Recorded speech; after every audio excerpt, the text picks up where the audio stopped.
So when's your birthday? September the 20th, 1922.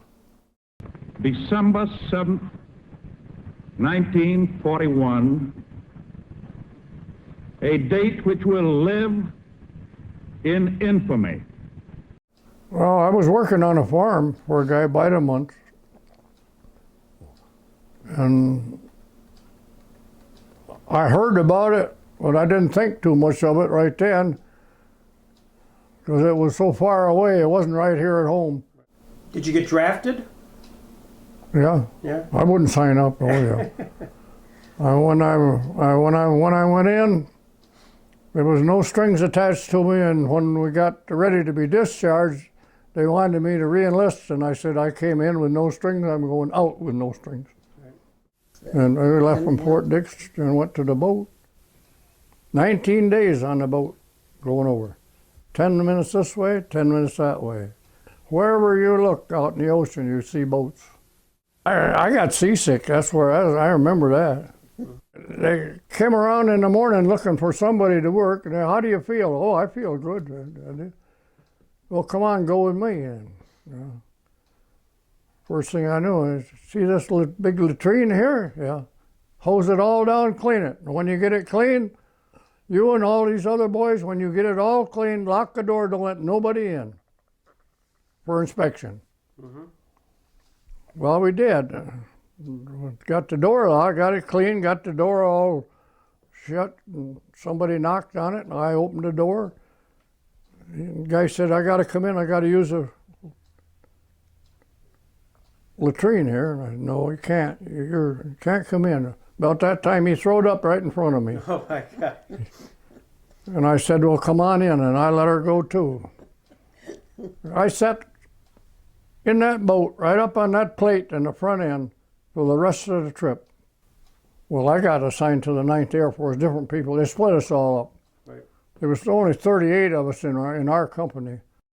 But the outfit that I was with was more or less a quartermaster corps. They handled the food, clothing, and gasoline, but we had to repair the planes. Mm-hmm. Of course, I was doing the welding at that time. And now, did you get assigned to a certain base? yeah, in England we did. Yeah, where was that? Braintree. Braintree. In England. We had a lot of trucks that we hauled supplies with. Somebody had to take care of them. Mm-hmm. And you had mechanics on them, and whatever welding needed to be done, I done it, and I did it on the planes too, whatever needed to be welded, because I was welding aluminum at the time.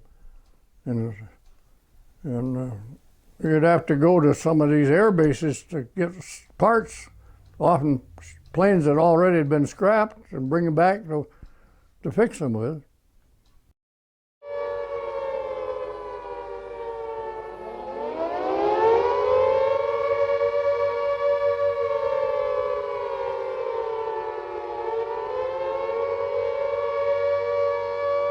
We had a lot of air raids while I was in England, and I was down in England, and when you have an air raid, well, you just get out of your vehicle, and when they start bombing, well, you run to the air raid shelters if you can find one, which I did. When I came out of this air raid shelter, here was this English guy out there. He was hollering and yelling. His horse was down. He had a horse in a buggy. And the shrapnel had cut the horse right across the top of his back, the hindquarters, and the horse, he couldn't get up. And he was hollering, crying about it, one thing and another, and I said, I'll fix it for you. I pulled out the gun, went over, and I shot the horse. Well, a lot of people didn't like it, because I shot the horse, but what else are you going to do with him? Right. And they were glad I did. The people that realized what you had to do was glad that I put the horse out of his misery, but a lot of people didn't like it. And I said, I didn't care. Too late then. Yeah. Well, every night was fireworks over there in London. There was bombs going off, and like the 4th of July, all night long. You could hear them in the distance. And that lasted a long time over there in England. because I got into trouble in England. How'd you do that? Well, driving on the wrong side of the road like they do, I pulled out and he did too, and I hit him. So then they took me to court in England, and they had the court case in Scotland, and I was found guilty. And I had to pay for that guy's car and the little petrol that he was losing. They told me I had to. But my commanding officer was smart enough. He made me a master sergeant. And the extra pay they took to repay the government for the car. And when that was over, they busted me right back down to corporal again.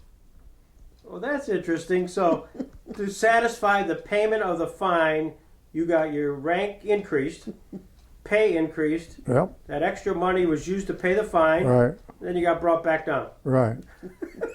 About 19 months before the war, before they put us on a boat to send us to France. Yeah, Villeneuve-la-Chevêque. How do you spell that? I don't know. Starts with a V? Yeah, I did with a V. Yeah. Coulommiers was right. The town was Coulommiers right there too. Okay. One night we had an airplane come in there, a German airplane come in and start strafing, and we had the boys and the 50 machine guns set up at the end of the runways, and they started flying. They flew right over him. So he started shooting at him from behind him. And he shut his guns off before he got to them bombs. I don't know why he did it, but he shut them off. We was there for quite a while at that air base, and then we went to another one up at Reims. Reims, okay. Where they signed the armistice up there. And Patton was in there, and Eisenhower almost run over Patton once. Explain that. I started out of Reims up there to go to Belgium to bring in a convoy load of coal, 25 trucks at a time, and we had coal to heat the barracks with. When they come in to sign the armistice there, the guard was out on the highway there. He saw this convoy of trucks coming, and here come Patton and Eisenhower with their flashing lights. He got all confused and we almost collided. Oh my gosh. And it's a wonder we didn't. But they let us go and get the trucks out of there. We knew they were coming into town, but they came in the middle of the night. See, it was way after midnight when they come in. And we were going out and they were coming in. That's when the guard got all confused and almost collided with them.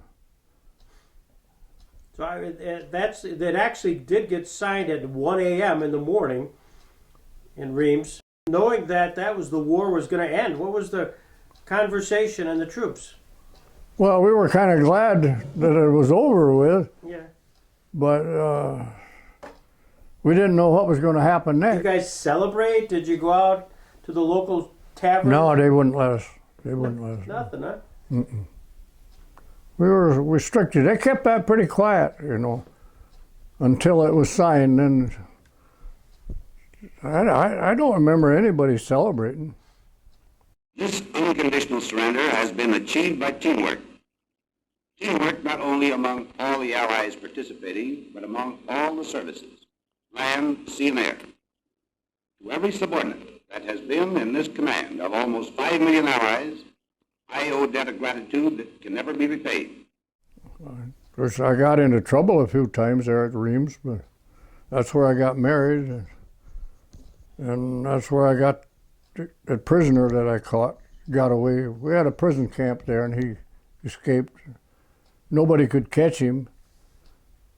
He was on top of a haystack out in the field, and I'd been in the Reims for something.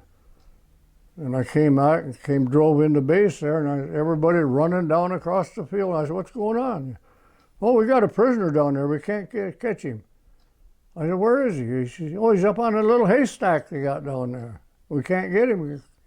He keeps running around, so we can't catch him. Can't get him off in there. I said, I'll get him off in there for you. I went down and opened my cigarette lighter and lit the hay on fire. I set the haystack on fire. He come off in there. But they had to pay for the farmer for the hay, but I didn't care. And I wasn't on duty. I was a barber for the company. I had too many. I couldn't keep up with them. So I went to the commanding officer of the base there, the prison camp, and told him I wanted to get somebody that knew enough to cut hair, and I got this. He was an older guy. He got picked up on this one, the same town he was picked up in the Second World War, or First World War. Oh my gosh. A lot of our boys wouldn't let him shave them, and he'd laugh about it too. He was good. He was a nice fellow. No trouble at all with him. When I came home off the boat, that's when we come home off the boat. Yeah, the guy was selling peaches, and I bought a whole basket full of them, and I eat them. When I got home, my folks lived in Faulkner. That night, I said, what kind of bugs you got around here? My mother said, I don't have no bugs. I, yes, you do. They're biting me all over. I came down with the hives. Oh my gosh. Your body wasn't quite ready for it. No. So you were in the service really from December of 42 through December of 45. I was a corporal. Corporal? Yeah. But then when I got that fine, then he made a master sergeant out of me. See? Temporary. That's great. Well, it was something that we had to do. So, well, we wanted to do it too. To get even with what they did in Pearl Harbor. I think that was on everybody's mind, was that Pearl Harbor deal in the war, because until then we weren't even into it. But like in France, like the wife said, and see, they were at it since 1939. It was a job. No, I wasn't fearful of any of it. I mean, it didn't bother me that much. Whatever the situation was, why, you took care of it. That was it.